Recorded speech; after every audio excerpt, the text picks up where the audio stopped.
things in the game, and part of it was when they got the ball, we turned the ball over on the 3, and they end up having to kick a field goal. That was a big, that was the crowd. 10 of those yards was Razorback Nation. And so we thank them for that, but stopped them down there. And then when we got the ball back with, I think it was 5:37 maybe, and they had 2 timeouts, and we never gave it back to them. I thought that was outstanding by the whole offense, especially the offensive line. And I thought Trey Knox played a heck of a game, both catching the ball and running the ball. A lot of guys did, but we're beat up in the secondary. We knew it was going to be a physical game, and we're beat up, but made some first game mistakes that we have to clean up. Those are my fault. I've got to do a better job paying closer attention to some of the things there, the holding penalties and things of that. I was proud of our assistant coaches and really proud of our team, to be the top 25 team, and I think they are. But we needed everybody today, and I'm real proud to be 1-0. Coach, just your rushing attack with Rocket and KJ, that tandem was working for you. Also got AJ a little action in Dominick also. Yeah, Dominick made made a nice run and made a nice catch and run off of it. And sometimes last year it was that way too. We're really, really good or we're really, really bad, and our consistency is not there. We go in stretches, one way or the other.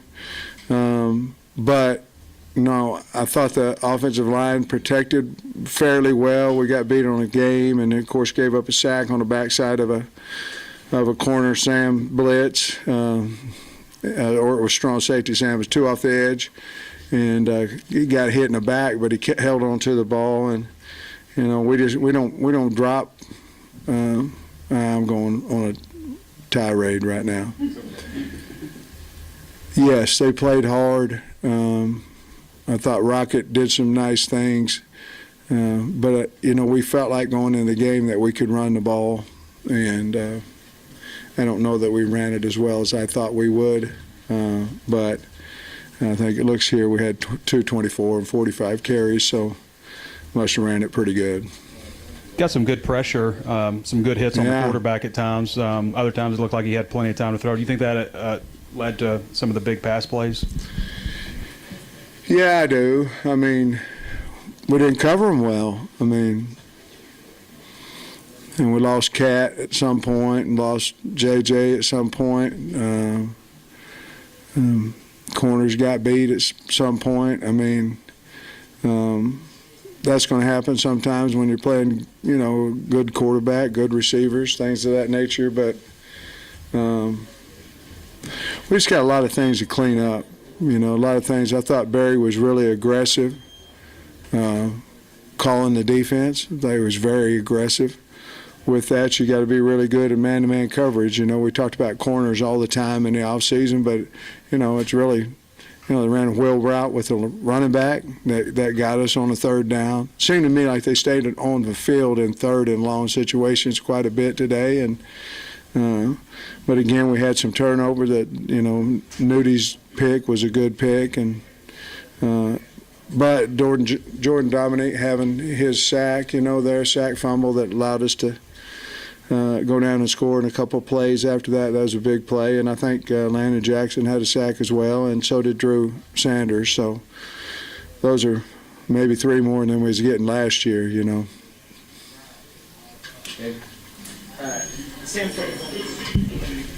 Sam, for all the conversation about you guys' schedule is hard enough, what is the impact of winning a game like this on your team and program?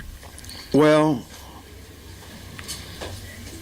when Cincinnati was put on the schedule, I was saying why, to be honest with you. And I'm glad it's over and we're 1-0. So we are beat up, but that's a game of football.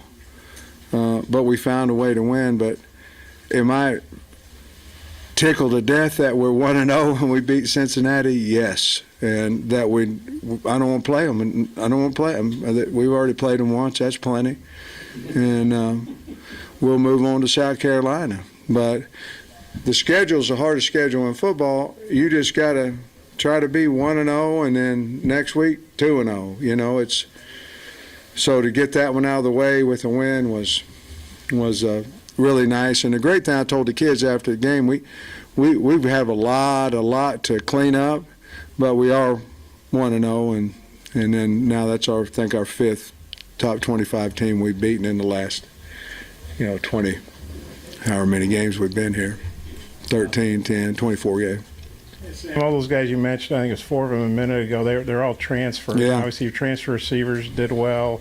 Just how impactful were the transfers? And how good does that make you feel about, hey, we got the right guys? The game, I thought Matt Landers, we obviously opened up the game with him. He caught a couple balls early, and I think he had one more during the game. But, Matt Landers, I thought, showed them, it's hard.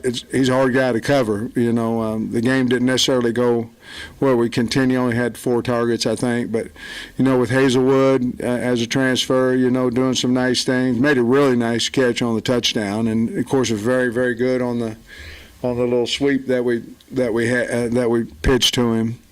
But those guys on offense, I thought they did a good job. And then we've already talked about most of the defensive. Well, Brainy came in and played at least half the game, when Catalan got hurt. So I don't know. I'm proud we have them, and the coaches did a really good job of getting them ready to play.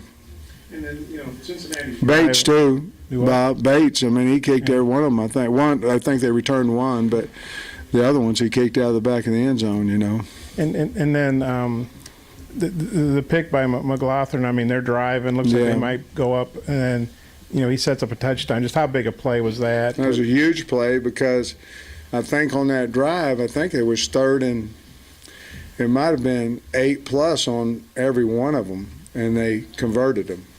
And then they came back, and Nudie picked it off and got us headed in the right direction. I think we went down and scored, right after that. And so that was big because they were converting third downs on us, and got a lot of work to do, but that was a big play. So you shut them out in the first half, low scoring first half. What changed in the second half? Both teams' offenses really got going. I really don't know. I mean, obviously. They found something, that they went to. They got one easy touchdown. It was not easy, but it was a 50-yard bomb or 60-yard bomb. Beat us man-to-man coverage. But again, I think they still were converting third downs. We couldn't get off the field quite as well as we'd like to. I don't know. Maybe I don't know because both teams are tired. Both teams are. It's hot. I think probably just good coaching on offense on both sides of the ball, and we were beat up. I mean, we had a few guys that weren't able to play out there, and maybe that had something to do with it. I don't really know. I'll look at the tape, and I bet you it's just we got to get better. We got to cover better. We got to get to a lot of things. Any idea how long you might be without Slusher and Catalan? No, I don't. Slush took a pretty good hit, or hit the guy and then took the blunt of the injury. But I was nervous about him there for a minute, but he's going to be fine. I just wasn't able to come back today. I don't know about Catalan, to be honest with you. I really don't. And I think Nichols was out for a while, but he came back in and played. I can't recall offensive guys. I can't really recall any of those guys. Defense, I think those are the ones if I remember right. And then real quick, did you see something from the backups who came in, Breeny, Jaden Johnson, and all that helped you stabilize things? Well, I saw some plays that they were good, and I saw some plays that we've got to improve on. Both those guys that you just talked about. But that's football, and I've said 100 times, but we've got to get better. But if we had lost, we'd had to get better. We just have to get better. We cut the penalties down from last year. It's just the first half. Every time we got a penalty, it was off a big play. And that Rocket went for about 30, and we had a holding call, and then we had one on the edge, and that had another holding call. I think we had 4 at halftime, and 2 of them called back were major. And then I think Cincinnati shot themselves in the foot in the second half with penalties, and ended up having, I don't know, I think we had 7, they had 10 or something like that. But last year we had 14, so we cut it down. We just got a long way to go. We just got to get better. Sam, I think you touched on Dominick's play already, but the strip sack, how big of a momentum shift was that? Because 2 plays later, y'all scored and went up by 2 scores. Well, you know how it is. Anytime you go up 2 scores, there's about, at least until you kick off, there's about this much, and that's what it gave us, It was huge. I mean, they were on the 50, I believe, somewhere around the 50. And man, what a nice spin move he had, spinning back inside. And of course, they reviewed it, but I didn't feel like they were going to change it. Just looking up. Of course, I was for the Hogs too, and I didn't want them to, but it was a big play in the game. A lot of big plays in the game. A lot of big plays. I noticed your defense, you talk about being multiple, but there was a lot of 4-2, 3-3, 3-2. How much did getting guys like Drew Sanders, Hampton, Dominick, Jackson, how much did they help with being able to be multiple like that within a single game? I think it helps a lot. Dominick, Jordan Dominick is he plays kind of the same spot when we go in our 3 down with, Drew up on the line. Jordan plays that same spot, and they got a lot of value. We really didn't have that guy, to get into that front, in the past. I think it helped us. I know it helped us on a sack, but those guys make us a little more versatile. I mean, obviously today we did a lot of things that we didn't do last year, and to Cincinnati's credit, I thought for the most part they picked it. Most of our sacks, we beat them. It wasn't a cut loose sack or something like that. So I thought their line did a nice job of picking up all the things that Barry was trying to throw at them. Speaking of Drew Sanders, you said one of the things you wanted to learn this week was how good he could really be. And we talked about the sack already, but just what else did he show you today? Well, Again, I'm so sorry, but I have to go back and kind of look at the tape, I know he made several tackles, and he obviously had that really good sack. He came inside on the fanned out tackle, and then the back came over to him too, but neither one of them, he didn't have much success on him. He just ran over the back. But he's a key to our defense. I think he's a really good player. I'm looking down here to try to see some tackles. It looks like bump led us in tackles maybe, and so I don't really know how he played other than just those few times that I noticed him on the field. Coach, you mentioned Trey Knox a little bit earlier. If you just look at his catches and yards, I think he about matched his numbers from your first year here. What do you think made him effective today? He's worked his tail off. I mean, he's worked hard at tight end, and to be honest with you, he believes he's a tight end, and he is. I mean, he's a good one. And he coming off the field on his second TD, and he went down their side, and I said, "You happy you moved tight end?" And those are special moments because you never know if it's going to work out. A lot of times it doesn't. You have an idea for somebody, but he's blocked. I thought he blocked well. It's important to him. Obviously caught the ball extremely well. The one he caught for a touchdown down in the south end zone was a hard catch, and KJ threw some nice balls and he threw some bad ones, I mean, quarterbacks are going to do that, but the team just kept coming on, when it passing wasn't working, it seemed like the running was, except for those few 3 and outs that, that we had. Coach, talk about KJ and his ability when you're in a back and forth game to either just make the play with his feet or is, making the pass. I think that's just what he does. I mean, it seems like he's done that, doesn't it, Sully?